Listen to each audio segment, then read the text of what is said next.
All right. Today I'm going to be interviewing cartoonist Wes Molebash.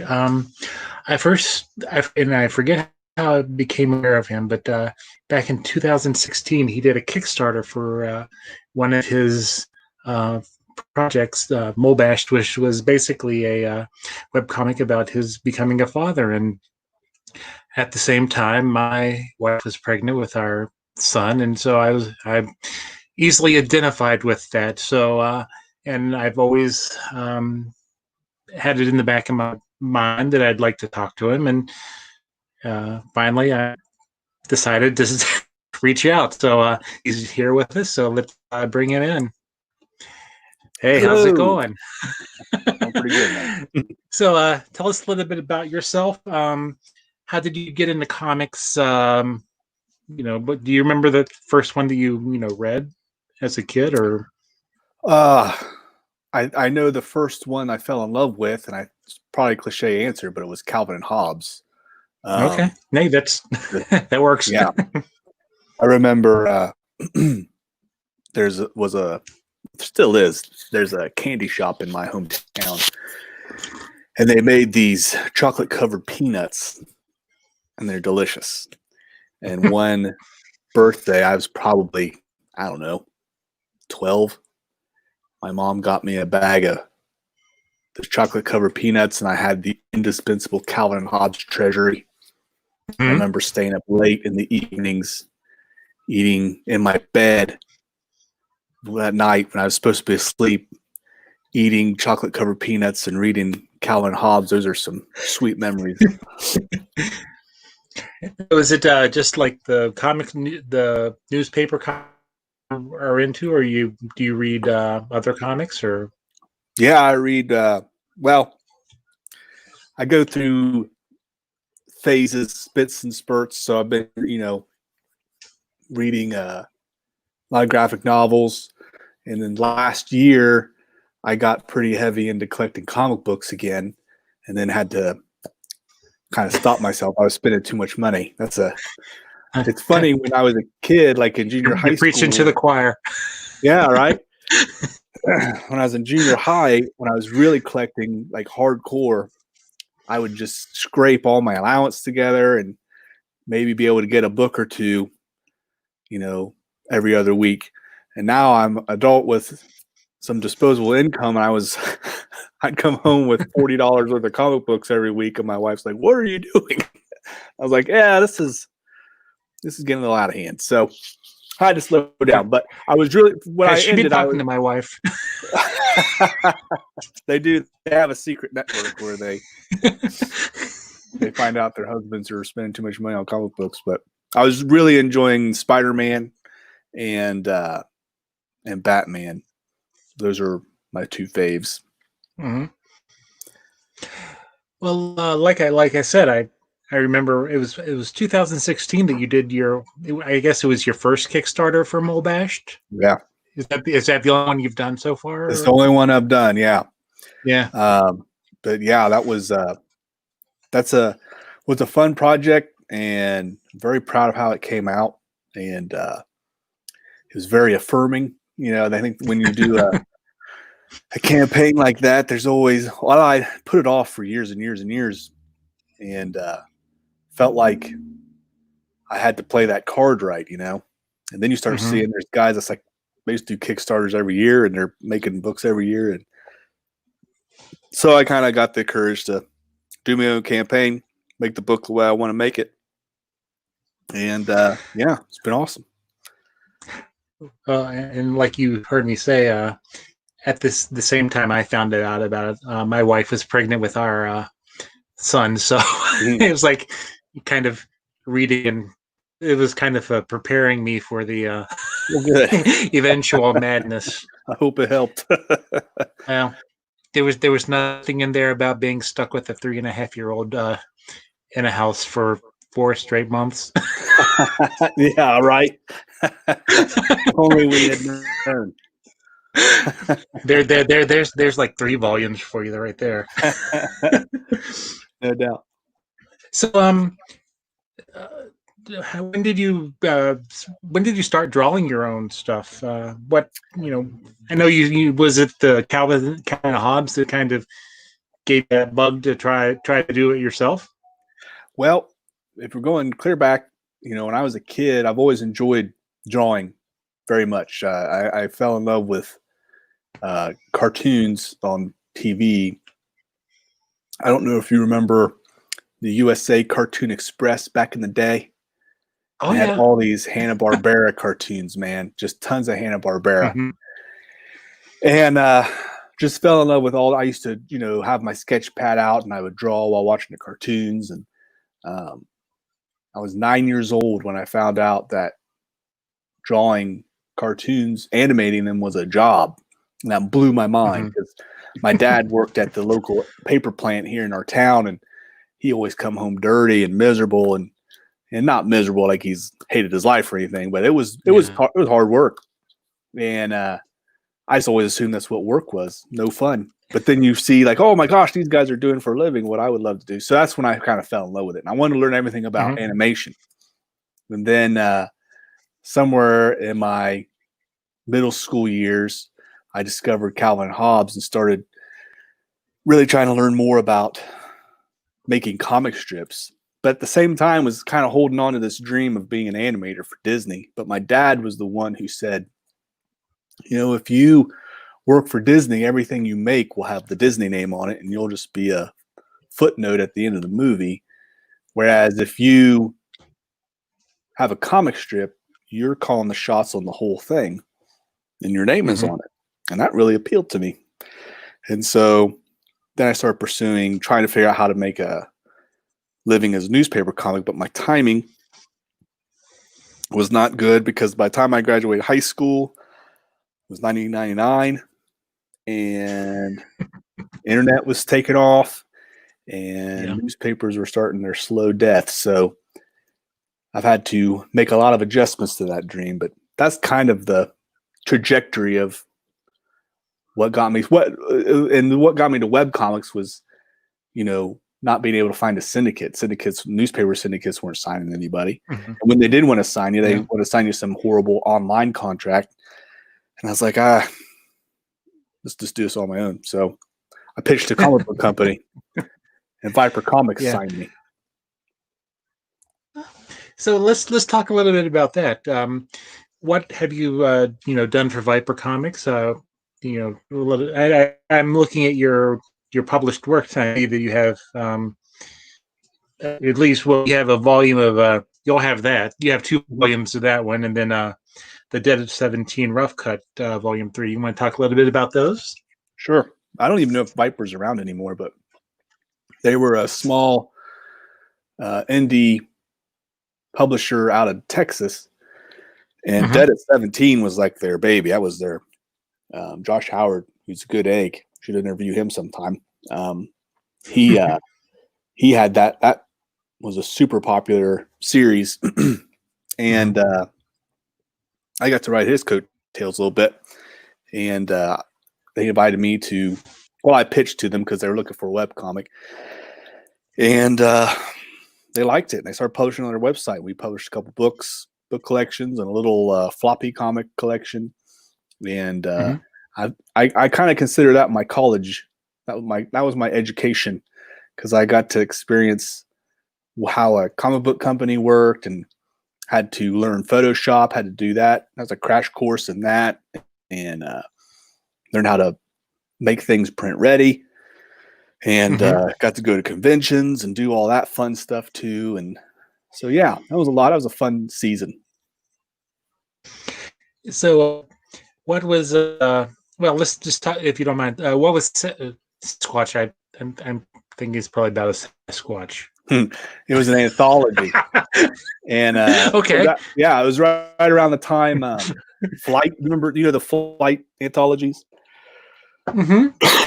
So right around the time, I think the first or second one had come out, and everyone was wanting to do anthologies. And so Viper Comics wanted to jump on that. And so Josh Howard actually came up with the idea to do an anthology based on Sasquatch and invite a bunch of cartoonists and artists and writers to create stories, short stories with a Sasquatch theme. And so I pitched. I didn't pitch. It was published. It had like an 8-page story where a little boy discovers a Sasquatch in his backyard, and he takes him to school for show and tell. And someone compared it to like a Sid Hoff story, like Danny and the Dinosaur kind of thing. There's really no conflict. It's just this kid takes his Sasquatch to school, and funny things happen, and they go home, and it's pretty silly, but it was a lot of fun. Yeah. Well, and then what about You'll Have That?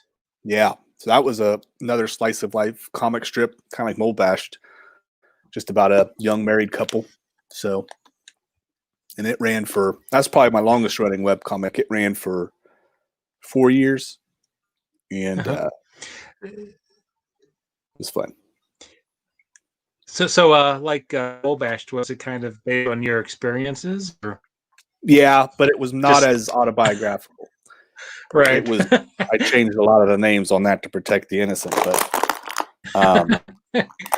Molebashed, I had to. That one was almost, like it was very, very true to life what happened. I mean, there's some exaggeration there, but I had to run all those by my wife before I published them. Well, like I said, I really enjoyed that one, and that was I don't know. It's probably packed up in my stuff because when I moved in with my wife, a lot of stuff got relegated to my storage unit, so it's probably in there somewhere. Yeah, but I do have I do have the still have the digital download, which was also part of the that I got, and I like going back through and reading it, occasionally. Awesome. Is Dear Coach your newest thing, or? So Dear Coach was a cool project. That was a guy named Matt Lyle, who was at the time, he was a batting coach for Chicago White Sox, and now he's the head coach of a girls softball team. I can't remember the name of the college. It's in California, but he's got an entire what do you call it? Side hustle, I guess, called the Hitting Vault. It's basically him teaching you everything you need to know about how to hit a baseball, how to play the game. And so he compiled a bunch of funny emails and some kind of serious about funny stories from coaches and parents and their experiences with their kids and sports. And is basically like people writing to him and asking for advice, and I illustrated it for him. It was a fun project. Yeah. Are you working on anything currently? Or? Yeah, I got some big things brewing. Nothing that I can really talk about right now, but because it's pretty early stages. But it's pretty right. I've had I kind of hit a wall with web comics a few years ago, actually right after Molebashed, and realized I'd kind of been following the same formula over and over and over again, and actually becoming less what's the word? It was changing faster than I could keep up with. So a lot of the practices, a lot of the websites I would use to promote my comics or buy advertising, whatever, just weren't working anymore. And I was, trying to relearn the game, and it's just hard, man. And I was ready. I'm tired of. I want to do something big. So I've got a literary agent now, and we've been developing a graphic novel series for middle grade audience, and I'm pretty jacked about it. I think it's going to be a lot of fun. Do you prefer, you're doing your art, do you prefer to work, with regular, like on paper and stuff, or do you? I know you have digital, your digital drawing arsenal. Yeah. Do you have a preference for one or the other, or you just kind of whatever the project calls for? Yeah, I have always been a pretty big purist, I think. But the iPad Pro changed me. I still think that traditional art looks the best. I find I'm usually happier with the way my inks look when I'm using an actual ink pen. But it's getting so good anymore. The digital atmosphere for art is just the Procreate app on iPad Pro is amazing, especially for the price.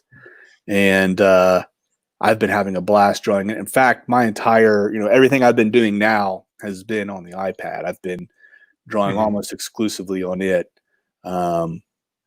But yeah, even though that's been probably for the past couple of years, it's been my main drawing instrument, I would still say hand drawn is still better. I'm a hypocrite. Hey, some, I can't even draw the circle, so you're ways ahead of me. So, so if let's say somebody from one of the two major publishers came to you and offered a gig, what would do you have like a dream job that you would like to work on? It's actually kind of funny that you would mention that. I've been absolutely loving Gene Lin Yang's his take on Superman, and he just did a short mini series on Superman Smashes the Klan, and that was a great series. Oh, it was so good, and I don't know, man. I love the art Gura Hero, the artist. I think it's an artist team. I don't know.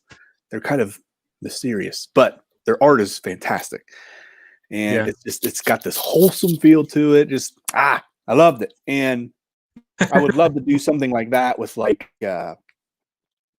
Batman. I'm a Batman fan. I feel like it's a cliche thing, but I would love to do something fun and lighthearted with Batman. And I think that'd be fun. Or really, honestly, that would be my dream. But if DC or Marvel came to me and are like, "Hey, can you write this Z character and we'll do it?" I'd be like, "Yeah, let's do it. Let's have fun with it." If they're gonna let me do whatever I want, I would have a blast with it. Yeah. So, I had a question. I honestly did. What was it? It's kind of professionalism here. So, if crap, why can't I think of a question? This is great. You can edit all of it. Yeah, I don't have that time. I have a 3.5-year-old. And the worst part of it, well, not the worst part, but my wife is a dental hygienist, and she is back to work 2 days a week, and I work for the state up there, and so I've been working from home since March 16th, and so 2 days a week I'm daddy daycare and we're trying to work. Wow. But my son is he's really good at meeting. We have our staff meetings on Wednesdays. He knows that when I'm on the phone he can't he's not supposed to bother me, but he came up to me. He'll come up to me, goes in a whisper, "Daddy, can you turn up the volume of the tablet?" Yeah, I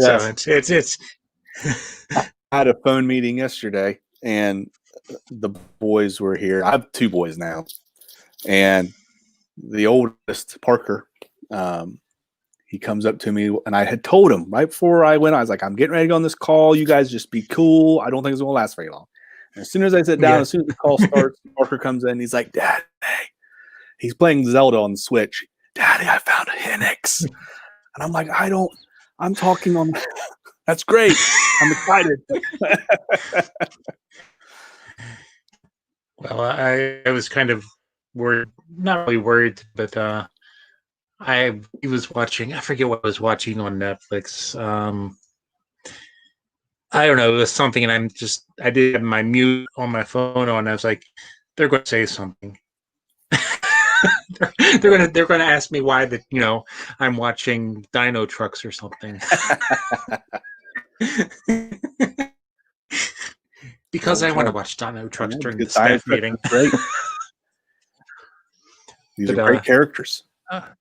Yeah, I mean, are there?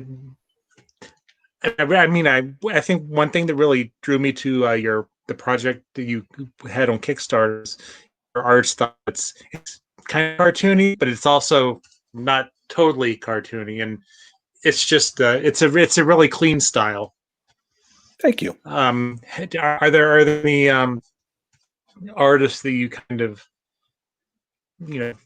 take kind of not really kind of copy, but that influence your style? Sure. Well, Bill Watterson, Calvin Hobbes is one of them, and Jeff Smith, who creates Bone, Michael Jancy, who created the Norm comic strip, still does.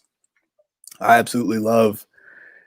He's got this amazing. He's got almost a Watterson type line, but you couple that with just great design sense. Like it's really, his art's special, and I admire that. So yeah, I'd say those are a few of the main ones that I try to copy. I would say I can definitely see the influences in the work that I've seen. So have you haven't, again, looking at your site, you don't do cons anymore. Well, I don't know if anybody's going to be doing cons anymore, but yeah, I want to do cons again. It's been a long time since I've been to one, and I'm hoping that with if things work out well with what I'm working on now with this graphic novel series, that I would be able to do them again. It'd be a lot of fun to do, visit bookstores and comic stores and do some cons again. We did when I was with Viper, I got to go to San Diego a couple times, and we did the Chicago Wizard World, and I went to the Mid-Ohio Con, but now it's Wizard World Ohio. They bought it a couple years back, but yeah, there's always a lot of fun. You get to meet some cool people, some strange people, and all everyone in between. A lot of strange people. But it's neat. It's neat. Well, I want to thank you for taking the time to talk with us. When you're ready to talk about your graphic novel, you're more than welcome to come back, and we'll help you get the word out about it. Now, do you know if you're going to be doing like a Kickstarter or anything for that? Is too far in advance, or? I'm trying to get that traditionally published. So I've got, like I said, I got a literary agent. We're working with publishers right now, and it's an exciting time, but nothing that I can share right now because it's so early in the thing. There's really nothing to announce other than it looks like something's going to happen, and that's all I can say. You're working on something. Yes, exactly. Something is cooking in the oven. Hopefully I'll be able to share it. Yeah. All right. Well, again, so where can people go to find more out about you or find your stuff? Yeah. So you can visit me online at wesmolebash.com. I'm all over social media. If you just look for the Wes Molebash on any of the major platforms. And go sign up for my newsletter too. If you want to keep up to date, I have a monthly newsletter. I send it out on the second Tuesday of every month. And I include updates on what I'm working on, give you a little bit behind the scenes, and share book recommendations. And it's a lot of fun. Yeah, now I know you do a lot of stuff with your church. I mean, does any of your art translate into the stuff you do there, or is it just separate. Does that Well, make sense? I think so. I work for my church during the day, so I'm like their Okay. design guy, and so there's a lot that. In fact, I was doing that today. I was drawing some stuff and just for web little swipes and stuff like that we use for an effect on the website. But yes, that happens. Also, I have a journaling Bible. These things have gotten kind of popular. I don't know if you're familiar with them at all, but they're basically regular old Bibles with really wide margins that people can write on the side. But a bunch of art nerds like me, we've been drawing in them. So I've been drawing cartoons inside my Bible, like when I'm sitting in church or something and my pastor's preaching, whatever passage he's on, I'll draw it or whatever. And I post those on my Instagram. And I don't, those are kind of here and there. I don't do that on a regular schedule. Well, I will say, I don't know if you're familiar with him. Have you heard of Mark Russell? Yeah. It sounds familiar. He did the Flintstones thing for DC. He did the Snagglepuss book. Okay. But you should really check out. It's called God is Disappointed in You. And it's it's a very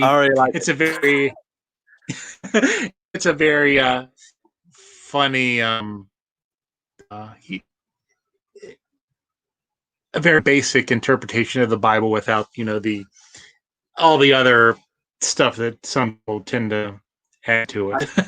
I've kind of heard of that. I'm gonna check it out though. That's cool. Thank you for the recommendation.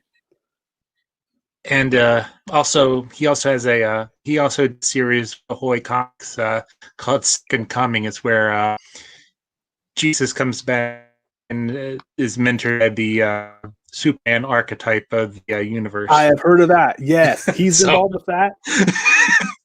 Yes, he's the writer. That blew some people's minds, didn't it? I haven't even read it yet. I tell you this, I am going to read it, and the only reason I'm going to read it is the same reason I got into Harry Potter, is because all the Christians were flipping out about it, and I was like, "Well, I got to see what this is about." And then I fell in love with Harry Potter, so I imagine I'll fall in love with this comic book series too. Yeah, well, I got to interview him. I've interviewed him once over email, and then at the beginning of this whole thing, we did an interview that we had at New York Comic Con, which didn't record. And then, but I will tell you this: everybody else in the book except for Jesus comes off not very good. Jesus is the real hero. And I had been. I read, like, I wasn't at all offended by the thing. I when I saw that, I was like, it seems, I understand why it did offend some people, but at the same time, I thought, man, you guys are flipping out for, seems like a lot of heartburn for something I didn't think was that big a deal. But anyway, yeah, I remember reading articles about it, and I think one of him or artist or somebody said something about, like, Jesus is the good guy. And I think that's the thing. Is no one gave it a chance. They lost their first publisher, right? And then they went with the other. No, it was originally supposed to be published through DC's Vertigo imprint, and once some group started a petition against DC, dropped it. It moved to Ahoy Comics, which is kind of they're a small publisher. They have some pretty big names attached. Cool. Yeah, I gotta check that out. So definitely check that out. You probably enjoy it. If you don't, I didn't say anything. I won't tell my pastor I read it. How's that? but I'd still interview you when you're ready to promote graphic novels. So that'd be great. That'd be great. Whenever maybe we can talk about it then. Yeah, and then I can be not vague about it. Yeah. All right. Well, I want to thank you for taking time this evening to just chat, and it's great to finally talk to you. And stay safe, stay healthy, and hopefully we'll be hearing from you soon. Heck yeah, man. Same to you. Thanks for having me. All right. Yep. Thank you.